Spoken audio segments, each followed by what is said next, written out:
नमस्कार, मैं विकास टेकरे स्वागत करता हूं आप सभी का द हिस्ट्री यूट्यूब चैनल में।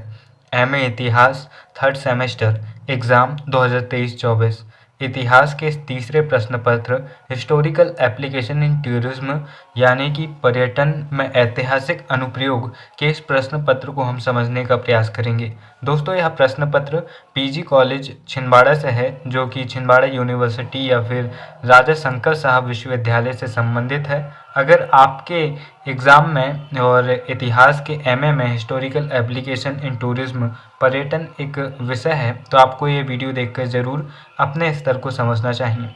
दोस्तों, यह प्रश्न पत्र कुल 42 नंबर का है और 8 नंबर के सीसी होते हैं। इस हिसाब से 50 नंबर का एक क्वेश्चन पेपर होता है।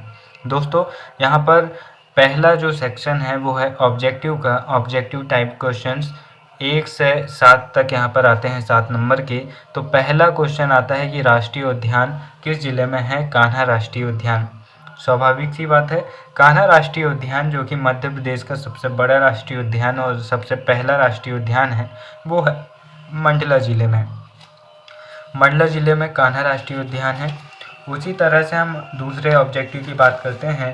तो दूसरा ऑब्जेक्टिव है कि सांची स्तूप किस जिले में है? तो रायसेन में सांची स्तूप है। उदयगिरी की गुफाएं किस जिले में स्थित है? तो दोस्तों रायसेन, माफ़ कीजिएगा, विदिशा जिले में उदयगिरी की गुफाएं स्थित हैं। इसी तरह से भीमबेटका किस जिले में स्थित है? तो अब्दुल्लागंज, रायसेन में भीमबेटका स्थित है। कोणार्क में है, तो कोणार्क सूर्य मंदिर है और यह अपने सूर्य मंदिर के लिए कोणार्क प्रसिद्ध है। अजंता की गुफाएं किस राज्य में स्थित है? तो महाराष्ट्र में अजंता की गुफाएं स्थित है। अजंता एलोरा की गुफाएं महाराष्ट्र के औरंगाबाद जिले में आती हैं। फिर इसके बाद में देखिए चित्रकूट स्थित है, तो चित्रकूट मध्य प्रदेश के सतना जिले में स्थित है। फिर इसके बाद में पर्यटन की परिभाषा दीजिए। यहाँ पर से short answer type question 2 number के 5 प्रश्न आपके सामने आते हैं और फिर इसके अथवा में आता है कि पर्यटन के महत्व पर प्रकाश डालिए। दोस्तों, इसके बाद तीसरा प्रश्न बनता है कि विदिशा पर प्रकाश डालिए और फिर इसके अथवा में है एरण पर प्रकाश डालिए।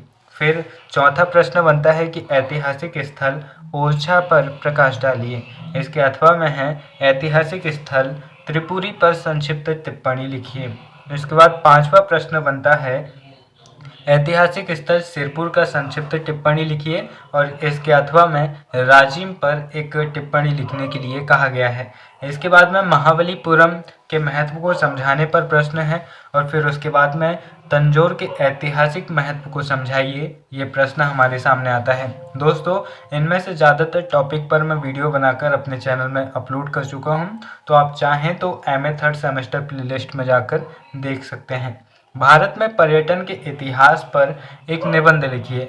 लॉन्ग आंसर टाइप क्वेश्चन यहाँ से शुरुआत होते हैं। 5 नंबर के 5 प्रश्न। इसके अथवा में है पर्यटन विकास में भारत के प्रयास पर प्रकाश डालिए। इसके बाद अगला प्रश्न है ऐतिहासिक स्थल सांची पर एक निबंध लिखिए। अगला प्रश्न है ऐतिहासिक स्थल खजुराहो पर एक निबंध लिखिए। 9वां प्रश्न आता है बाघ की गुफाओं पर विस्तृत लेख लिखिए।